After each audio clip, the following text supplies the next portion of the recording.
Olá, seja bem-vindo à nossa aula 4, Agricultura Familiar. Aqui eu já faço uma ressalva no sentido de nós deixarmos de lado a questão ideológica com esse assunto e vamos trabalhar aqui conceitos técnicos, né? Então, a agricultura familiar, diferentemente do agronegócio, muitas vezes não há escala e apenas em termos técnicos há essa diferença. O agronegócio, o volume é maior, né, a essa escala, enquanto que a agricultura familiar ela não tem essa escala grande em relação ao nosso grande agronegócio. Mas é importante dizer que são formadas tanto a agricultura familiar e o agronegócio por pessoas, gente e sistemas produtivos. Então, de antemão, eu já falo que um complementa o outro e eles não são oponentes ou opositores. É importante dizer isso aqui, porque muita gente tem conceitos prévios e estabelecidos, muito mais a parte ideológica, porque não conhece de fato o assunto em termos técnicos. E aqui a gente vai trabalhar tecnicamente, que é importante para você que nos assiste agora compreender melhor. Eu trago aqui a diferença com relação a agricultor familiar, né? Então você percebe o seguinte, o agricultor familiar, ele também pode ser chamado de empreendedor familiar rural. A lei prevê isso, né? Essa lei 11.326 de 2006 estabelece as diretrizes para a formulação da Política Nacional da Agricultura Familiar e Empreendimentos Familiares Rurais. Eu já te adianto aqui o seguinte, que em termos de legislação não há uma diferença entre o agricultor familiar e empreendedor familiar rural. Pela legislação, esses são conceitos que até hoje não houve essa diferenciação. Bom, então o agricultor familiar e empreendedor familiar rural é aquele que pratica atividades no meio rural, atendendo simultaneamente a alguns requisitos. E aí eu friso essa questão de simultaneamente. Eles precisam atender a todos os requisitos ao mesmo tempo, simultaneamente, para poder ser considerado agricultor familiar. E aqui eu faço uma observação já de cara, o que é que acontece? Eu tenho aí quatro critérios que eu preciso atender para eu ser classificado, para eu ser enquadrado como agricultor familiar. E o primeiro critério dele que está escrito na lei, é de área. A área é que aquele produtor não pode ter, não detenha, a qualquer título, área maior que 4 módulos fiscais. Calma que eu vou te explicar o que é módulo fiscal e esses 4 aí. Fica bem tranquilo. Mas eu quero que você entenda o seguinte, que esse primeiro critério, esse 4 módulos fiscais, esse teto é o limite para ser enquadrado na agricultura familiar. Limite de área. Os demais critérios, vocês vão perceber que não tem um número explícito aí, nem taxado na lei. O segundo critério é utilize mão de obra predominantemente da própria família, nas atividades econômicas do seu estabelecimento. Tem um percentual mínimo da renda vindo das atividades econômicas da sua propriedade, ou seja, algum percentual tem que vir para eu poder ser enquadrado na lei, na agricultura familiar. Mas esse percentual não está estabelecido na lei. Ele foi estabelecido depois. E o último critério, dirija seu estabelecimento ou empreendimento com sua própria família. Ou seja, a gestão tem que ser familiar. Então, esses 4 critérios devem ser observados para eu classificar ou não um produtor em agricultor familiar. Então, perceba que dos 4, o único que é objetivo, taxativo e tem um número é a questão da área, dos 4 módulos fiscais. Então eu vou te adiantar aqui que existe uma outra legislação que classifica que a pequena propriedade é o imóvel de área até 4 módulos fiscais, a média vai de 4 a 15 módulos fiscais e a grande propriedade é o imóvel rural que tem área superior a 15 módulos fiscais. Mas até agora eu não te falei o que é o módulo fiscal. Aguenta aí que a gente vai falar aqui. O importante você ter em mente agora é o seguinte, o teto, a maior área possível para ser enquadrada na agricultura familiar são os 4 módulos fiscais, que na lei está lá explícito e eu trouxe uma outra informação, uma classificação em pequena, média e grande propriedade, e aí está essa estratificação. Eu vou botar numa reta aqui que fica mais fácil, olha só.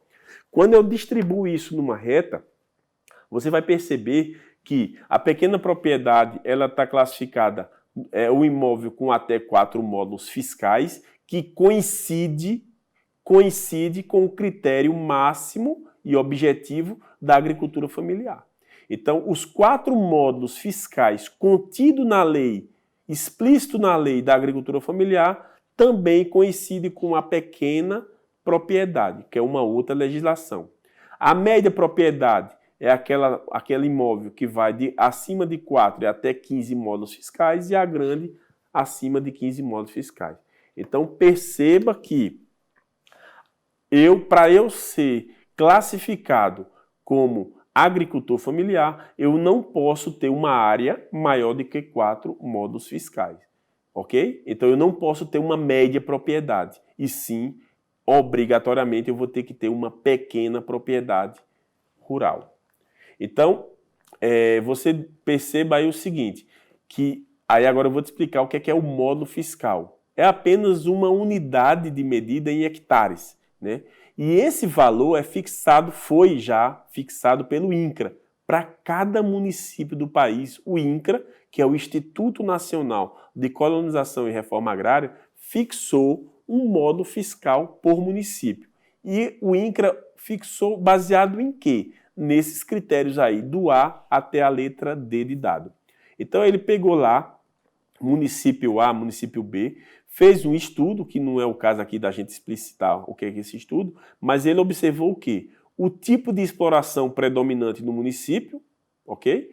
A renda obtida no tipo de exploração predominante, outras explorações existentes no município, que embora não predominantes, sejam expressivas em função da renda ou da área utilizada, e o conceito de agricultura familiar.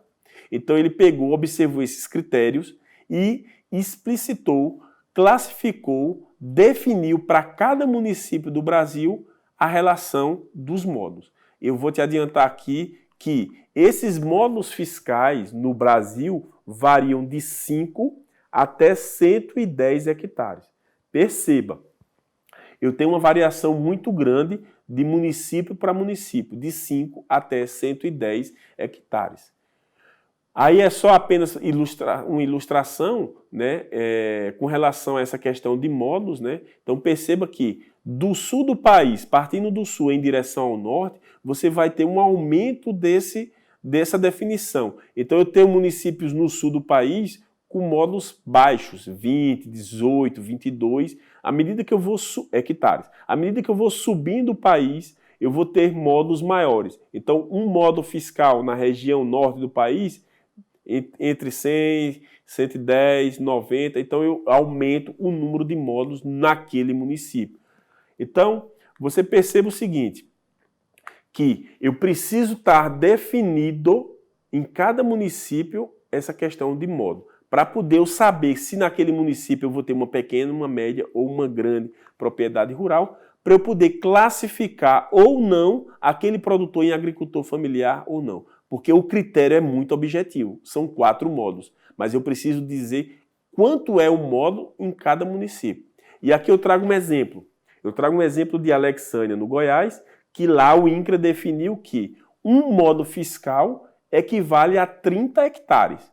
Isso já é definido, muda muito pouco isso, praticamente nada, né? Então houve uma definição, e aí eu tenho vários municípios. Eu tenho, então, por exemplo, Formosa, que está no meio da tabela, eu vou ter que um módulo fiscal é 40 hectares, eu vou ter Padre Bernardo 40, Planaltina 35, entendeu? Então eu tenho vários, para cada município eu tenho estabelecido um módulo fiscal. Quando eu pego esse exemplo de Alexânia e trago para a nossa relação, então eu defino que a relação é um módulo fiscal igual a 30 hectares, e eu começo a completar, a cruzar as informações que a pequena propriedade rural vai até 120 hectares, se eu multiplico 4 vezes 30, dá 120. E eu vou fazendo essa multiplicação, que são regras de 3 simples. Então você faz, e eu descubro que, eu determino, eu acho que para o município de Alexânia, pela relação, que aí tem que saber a relação, um módulo fiscal igual a 30, isso é dado, é estabelecido pelo INCRA, essa relação me permite eu descobrir que o município de Alexânia, o pessoal que tem até 120 hectares, ele tem uma pequena propriedade. Por que isso é importante? Porque eu sei que a pequena propriedade, os 4 módulos fiscais, é o limite da agricultura familiar. Então, eu concluo que no município de Alexânia, para esse caso aí, o pessoal que tem área de 121 hectares, ele não pode ser classificado como agricultor familiar. Isso, pessoal, essa lógica aí serve para qualquer município do país, ok? Então é importante você achar essa área da pequena propriedade para poder você saber se classifica ou não aquele produtor baseado na área. Ok? Então é importante você ter isso em mente. Então eu classifico que, no caso de Alexânia, até 120, ele pode ser classificado como agricultor familiar. E qual é a vantagem de ser agricultor familiar? A vantagem é que permite àquele produtor ter enquadramento no PRONAF, que é um Programa Nacional de Fortalecimento da Agricultura Familiar, um programa, uma política pública do governo que tem juros baixos, os mais baixos juros do mercado. Então eu vou captar recursos no banco com juros baixos. Então eu permito produzir milho, feijão com os juros mais baixos do mercado, ok? Então de antemão eu já vou fazer uma diferenciação importante aqui. Agricultor familiar e a questão do PRONAF. Eu tenho uma classificação dita pequena, média e grande propriedade, como a gente já falou, baseado nos módulos. Mas eu tenho uma outra classificação de pequeno, médio e grande produtor. Então, eu consigo acessar o PRONAF se eu tiver uma pequena propriedade, ou seja, até 4 módulos, e se eu também tiver uma classificação de pequeno produtor, até R$ 415 mil de renda bruta familiar no ano, ok? Então, o médio produtor acima de 415 até 2 milhões e o grande produtor acima de 2 milhões. Então, cuidado para não misturar as coisas. Pequena propriedade, média e grande propriedade é uma coisa, pequeno, médio e grande produtor é uma outra classificação. Tranquilo? Então, o agricultor familiar, a classificação, eu preciso ter um enquadramento dele para quê? Para eu poder me enquadrar, para eu poder pegar recurso no chamado PRONAF, juros baixos. Ok? Então, até a próxima. Tire suas dúvidas com nossa equipe. Estamos à disposição para te atender. Um grande abraço e até a próxima.